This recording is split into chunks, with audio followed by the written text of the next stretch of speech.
कि जो शायरी सुनते हैं, समझते हैं या लिखते हैं, उनकी उम्र कभी बढ़ नहीं सकती। आप अपने आप को भूतपूर्व जवान बोल सकते हैं, लेकिन ऐसा बुजुर्ग तो नहीं बोलना चाहिए।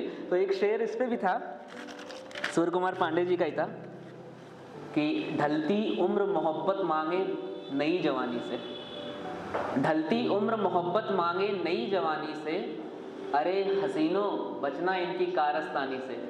कि बड़े, क्योंकि जितने ज़्यादा आपकी शायरों का क्या होता है, जितनी उम्र बढ़ती है ना, वो पुरानी शराब की तरह है उतनी ज़्यादा मदहोश कर सकते हैं। तो ढलती उम्र मोहब्बत मांगे नई जवानी से, अरे हसीनों बचना इनकी कारस्तानी से, और फिसल न जाना कहीं ढलानों पर तुम नादानी से, फिसल न जाना कहीं ढलानों पर तुम नादानी से, क्योंकि बाढ़ से ज़्यादा खतरा होता है उतरे पानी से। तो इसके साथ मैं अपनी कुछ स्वरचित रचनाएं सुनाना चाहूँगा। और मेरी एक गुजारिश है आपसे कि मुझे संजीदगी से मत सुनिए, मतलब जो भी आप महसूस कर रहे हैं मेरे तक आने दीजिए, मुझे इसकी ज़रूरत है बहुत ज़्यादा। एक प्रसंग है हमारी माइथोलॉजी में, एक क्षीर सागर में जब भगवान विष्णु और लक्ष्मी माता थे, तो एक कछुआ जो है बार बार नारायण के चरण छूने की कोशिश कर रहा था, लेकिन वो असफल हो जाता है वहाँ पे। तो भगवान उसे वरदान देते हैं कि अगले जन्म में मैं आपको पूरा मौका दूंगा, और अगले जन्म में वही कछुआ केवट बनता है। जब भगवान राम वहाँ पे जाते हैं और केवट उनके चरण छू के अपनी नाव में उनको बैठाता है। तो उससे प्रसंग लिया है मैंने।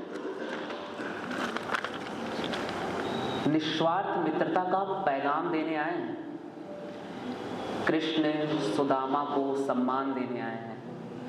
निस्वार्थ मित्रता का पैगाम देने आए हैं, कृष्ण सुदामा को सम्मान देने आए हैं। और कछुए ने मांगा था जो वर नारायण से, कछुए ने मांगा था जो वर नारायण से, उस वर का प्रतिफल खुद राम देने आए हैं। जैसा मैंने कहा मेरी उम्र तो एक संयोग श्रृंगार का, मेरे मानना ये है कि मोहब्बत में समर्पण बहुत बड़ी चीज़ होती है। एक शेर है कि, और शिव शक्ति का कॉन्सेप्ट आप जानते हैं, शिव तभी महादेव बन सकते हैं जब शक्ति उनके साथ है। एक शेर है कि मौन को कभी स्वर ना बना पाऊंगा, मौन को कभी स्वर ना बना पाऊंगा, मैं वो ढाई अक्षर ना बना पाऊंगा।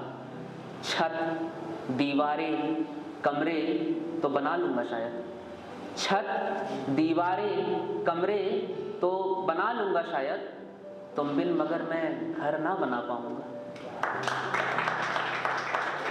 एक शेर है, एक गुजारिश भी कि खुद को एक पैगाम देने दोगी क्या, इस रिश्ते को नया नाम देने दोगी क्या, और मुझे अपने प्यार की एक तस्वीर बनानी है, मुझे अपने प्यार की एक तस्वीर बनानी है, तुम उसे अपना आकार देने दोगी क्या।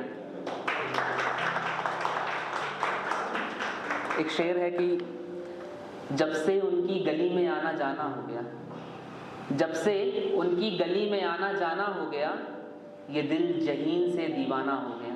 जहीन मतलब समझदार होता है। जब से उनकी गली में आना जाना हो गया, ये दिल जहीन से दीवाना हो गया। निगाहों से जाम पे जाम पीते हैं अब, निगाहों से जाम पे जाम पीते हैं अब, मेरा घर घर ना रहा मैखाना हो गया। और लड़कियों को बड़ी आसानी से चीज़ें मिल जाती हैं। तो एक शेर सुनिएगा कि मैं घंटों साहिब से चिरौरी करता रहा, चिरौरी मतलब रिक्वेस्ट करना होता है। मैं घंटों साहिब से चिरौरी करता रहा, उसने मुस्कुरा कर देखा और काम हो गया। और आज फिर उसने स्कूटी चलाई है यारो। मैं चाहता हूँ जो लोग रिलेट कर सके उनकी थालियां रुके नहीं, कि आज फिर उसने स्कूटी चलाई है यारो, आज फिर शहर में ट्रैफिक जाम हो गया।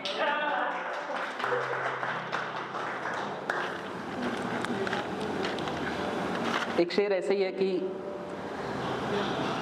दर्द दिल में दबाया नहीं जा सकता, प्यार पहला कभी भुलाया नहीं जा सकता, और गर बहते हैं तो इन्हें बह जाने दो, गर बहते हैं तो इन्हें बह जाने दो, ये आंसू हैं इन्हें छिपाया नहीं जा सकता। एक मैं डेफिनेशन सुनाना चाहता हूँ कि इश्क क्या है। मैंने कहा उम्र कुछ ऐसी है ना, संयोग श्रृंगार। इश्क क्या है? इश्क मैंने जैसे कहा कि समर्पण ही मेरे हिसाब से समर्पण ही एक ऐसा पहलू है जो किसी भी कहानी को मुकम्मल बनाता है। तो सुनिएगा इश्क की डेफिनेशन कि जब होठ अपने और मुस्कान उसकी हो, जब नींद अपनी और ख्वाब उसके हों, जब अपना दिल उसके सीने में धड़के, जब उसकी याद आने से अपनी दाईं आँख फड़के, जब चांद सितारे भी तुमको सूरत उसकी दिखलाते हो, जब यारों की महफिल में तुम उनकी भाभी की बात सुनाते हो, जब नाम ज़बां पर आते ही सूरत तेरी खिल जाती हो, यूं नभ में जैसे चांद से चांदनी मिल जाती हो, जब सावन की पहली बूंदें उसका दीदार कराती हो, जब ठंडी पुरवाई से तुमको महक उसी की आती हो, अगर हो रही तुम्हारे साथ भी हूबहू यही कहानी है तो किसी से छुपा नहीं दोस्त, तुम्हें इश्क की बीमारी है, तुम्हें इश्क। एक छोटा सा प्रयास किया, एक गज़ल पहली बार लिखने की कोशिश की है। हिंदी के कुछ थोड़े से मुझे लग रहा है कठिन शब्द हैं। उसमें एक शब्द है मकरंद। मकरंद का मतलब होता है जो फूल का रस होता है उसे मकरंद बोलते हैं। हलाहल जानते ही होंगे, महादेव ने जो पिया था, विष को हलाहल बोलते हैं। प्रकोष्ठ मतलब दरवाज़ा होता है। नेह मतलब प्रेम होता है। आप लोग रिलेट कर सकेंगे मेरी। प्रेम की बारिश हुई है बंदिशों को मंद कर लो, प्रेम की बारिश हुई है बंदिशों को मंद कर लो, हृदय के प्रकोष्ठ में या द्वार इसके बंद कर लो। और हाँ हमें मालूम है जीवन बड़ा दुष्कर यहाँ, हाँ हमें मालूम है जीवन बड़ा दुष्कर यहाँ, मुस्कुराकर हलाहल को आज तुम मकरंद कर लो। है लिखे मुक्तक कई गम के मुद्दों पर सदा, है लिखे मुक्तक कई गम के मुद्दों पर सदा, उनसे मिलकर मन ने बोला नेह का एक छंद कर लो। प्रेम की बात ठीक है कि आरजू जीने की हो मौत से फिर क्यों डरे, आरजू जीने की हो मौत से फिर क्यों डरे, 4 दिन की जिंदगानी यो जियो बुलंद कर लो। प्रेम की बारिश हुई है बंदिशों को मंद कर लो, हृदय के प्रकोष्ठ में या द्वार इसके बंद कर लो। एक शेर